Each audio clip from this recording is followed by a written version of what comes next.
tutuuka mu buliri hamu ankombe mmana bali bakyali mu ddiiro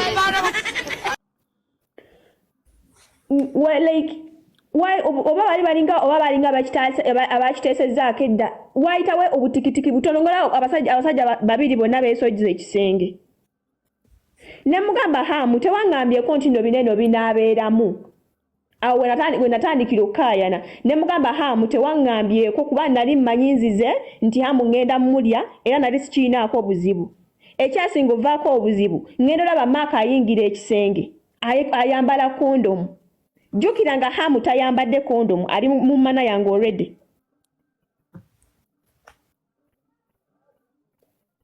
maaka nanzira emabega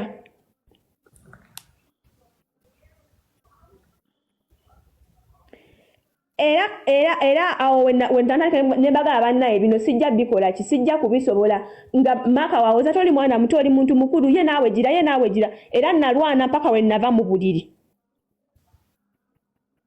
nenyimira bwe nti ku odrop ne neesigama kuba gundi hamudala olwava mu mana yange rector n'akwata omukira gwa hamu n'atandika ogukumba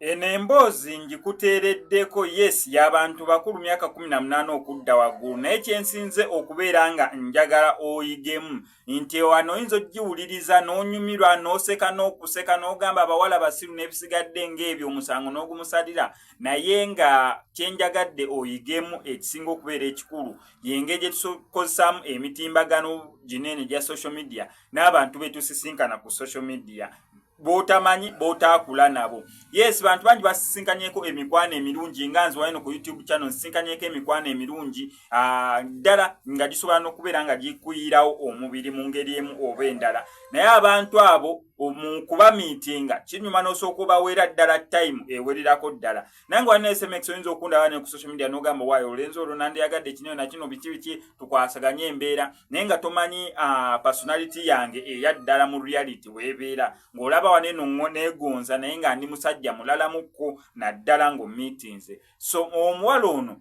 meeting omuntu gwe yasanga ku TikTok batuuka okgenda mu kikola n'ebikolwa ebyamukolebwayo byali mu kubeera nga anyumya era nga yejjusa so omuntu yenna gwosanze ku social media naddala gwe mulundi gw'okusoosa omusisinkana mu real life kinyuma n'omuweera ddala time emala osobole okubeera nga omutegeera if not onfuulire ddala mukwano gwo osobola okubeera nga ogirawo ddala erizinga kinene ekyokubeera nti omusanze ku social media wabula omutegeere at a personal level ekyo onokikola oyinza okubutagwa mu nsobi y'emu nga mwana muwala ono gye yakola akatambi kankakutereka okuva gye katandikira paka gye kaggwera osobole okuwuliriza ku mboozi eno eya mwana muwala aweva maki nti ekwasiza ddala ennaku naye nga sinabeera nga ngikuterako kankusaba subscribinga no ku SMX Media tujja kubeera mu missing updates naddala nga zino tutuuka mu buliri hamu ankombe mmana bali bakyali mu ddiiro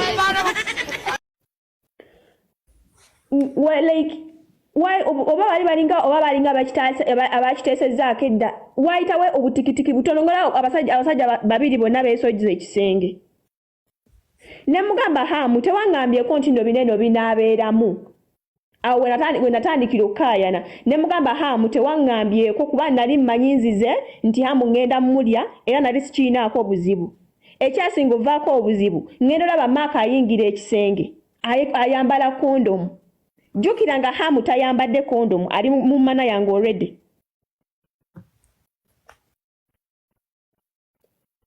maaka nanzira emabega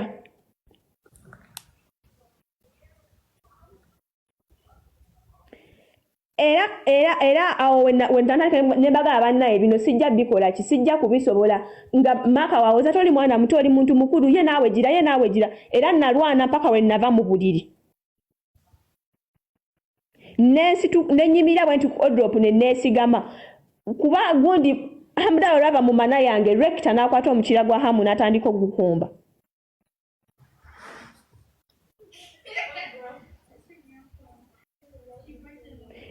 nze nasituka neva mu buliri era ekintu ekyo at first nasooka ne ngamba let me pretend that it's fine ku namba ya maaka ne namba ya rector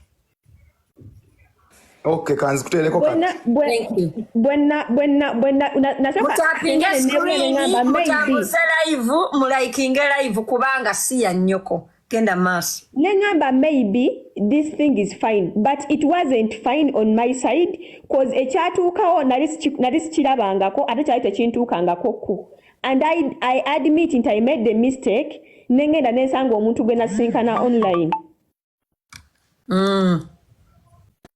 Era byonna ebyantuusibwako mikwano gyange giŋŋamba it was my fault. Kubanze senga asidi neewuunyiza nnyo nti Hamu agamba talina musango. Kiki ekimusasuza abawala okunvuma?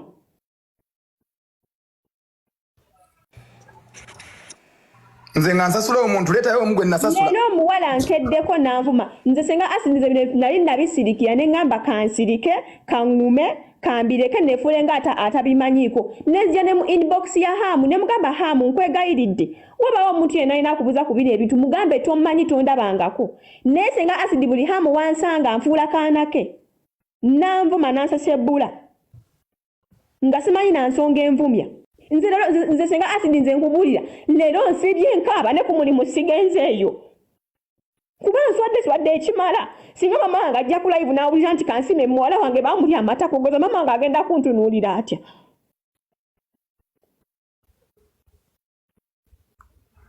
Hamu okulu kyamaanyi oleeta obulumi ku mutima gwange najja mu kabokisiko ng'ebintu bitambula n'enkwegayirira.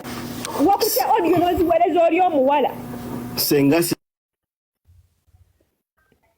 Wakutya audio n'oziweereza omuwala azikozesa ng'ekyokulwanyisa bwanvuma. Lwaki temutuuza wammwe, lwaki mutuuza agasolo gammwe? Lwaki omuwala Hamu si gwe wayita ne mumulya ekirindi? Nze olwamala okwawukana ne Hamu n'enva ewuwe. Nze Hamu yanvuma namukubirako olumu esimu era nga nnabye mugamba teyampa na budde yatandikirawo okunvuma. Onneesibako move on, I moved on. Naye nga Hamu tasobola kugyayo message nga mugamba nti I love you. Naye nze simanyi nsonga lwaki anvuma. Nasalawo ekintu nkitwala ekintu kikulu nze nzikakkane ŋŋumire obulumi bwange ŋŋumire ekiri kye nayita mu trauma gye ndimu nakati gye sinaba kuvaamu. Naye ye tayagala kukitegeera nti kansime yafuna trauma kamuleke nga bw'ali.